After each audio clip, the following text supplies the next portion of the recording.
Hello and welcome back to Underlab. Today's theory is a very interesting one suggested to me by my patron Mary Morgan, who's gone into great depth suggesting how there could be different soul colours. Now, what's really curious about this idea is that though there isn't necessarily much evidence pointing to it while we play through Undertale, it makes perfect sense, and the idea itself can actually tell us a lot more about the souls of the 6 fallen humans in-game. Just what exactly do I mean by that then? Well, I'll be explaining soon enough. This is also a good opportunity to talk about the souls in general, which are a vague though very important concept within Undertale. There's a lot to go through, so I'll just get straight into things. And so, it's time to find out about the soul colours of Undertale you never even knew existed.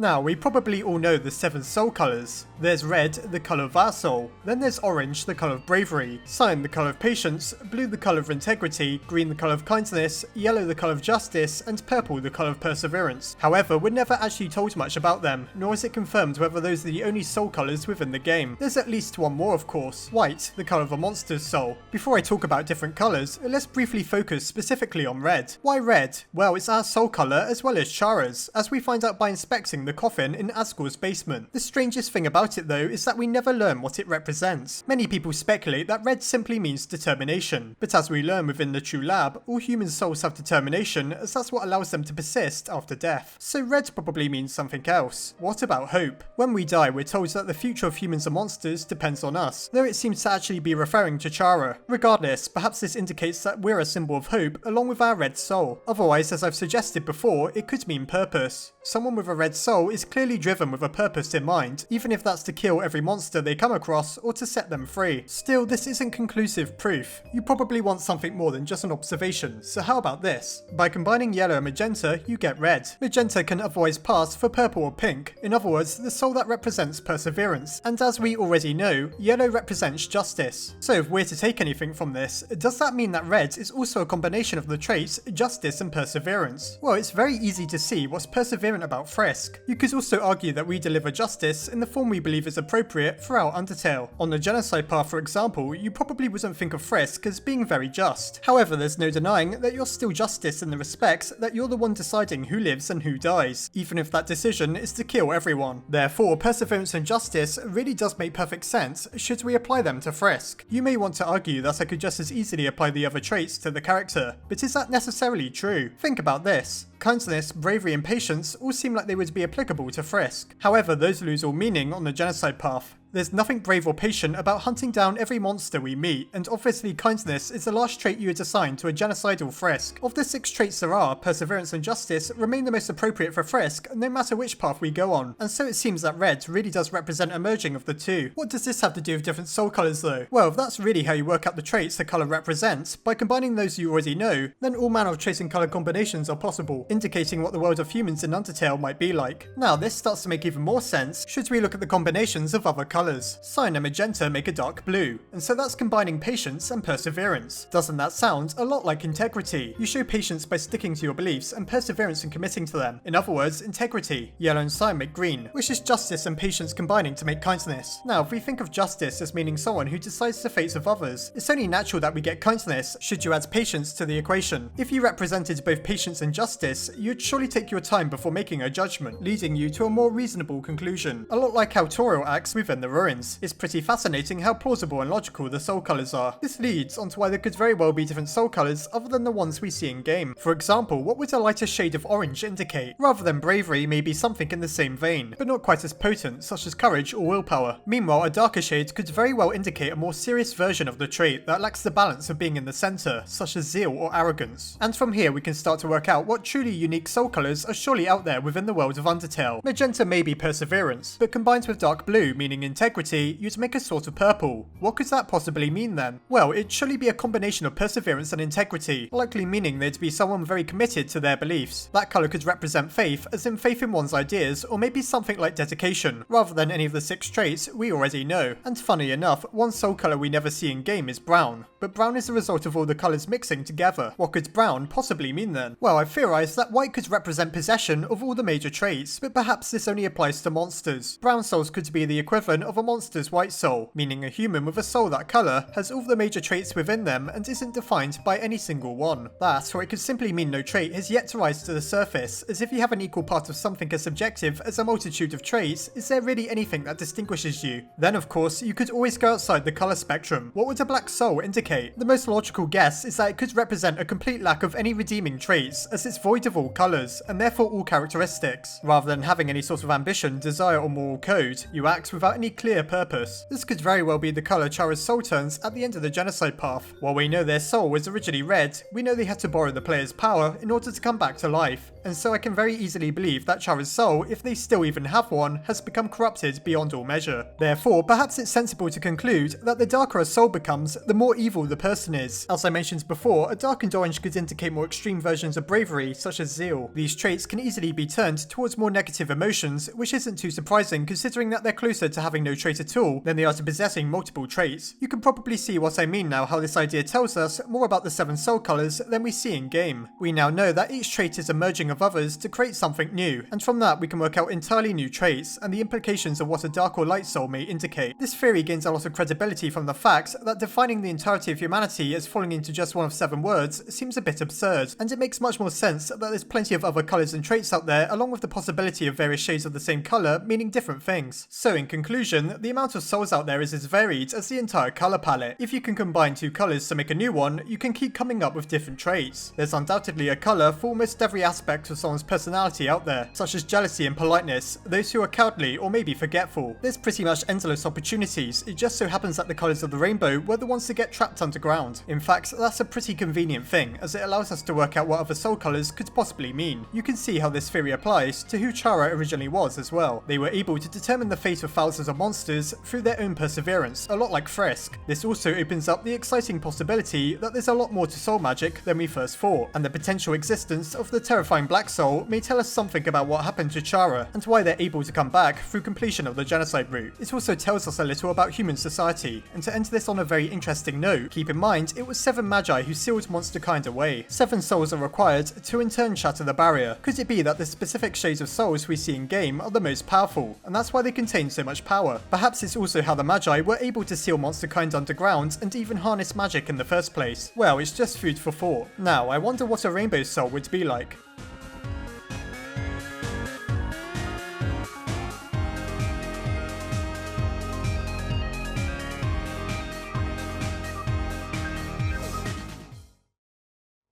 What a colourful episode. It's interesting to think of the major colours Toby didn't choose to include, and the interesting implications of things like brown and black souls. It's also interesting to think that souls probably only gain pigmentation when a certain trait manifests, but for some reason this never happens for monsters. With all the various possibilities out there, what soul colour do you think you would have? Try to keep in mind the results you'd get by combining various colours, and what trait that could possibly result in. As always, I hope you enjoyed the video. Don't let your soul become devoid of all colour, and I'll see you next time.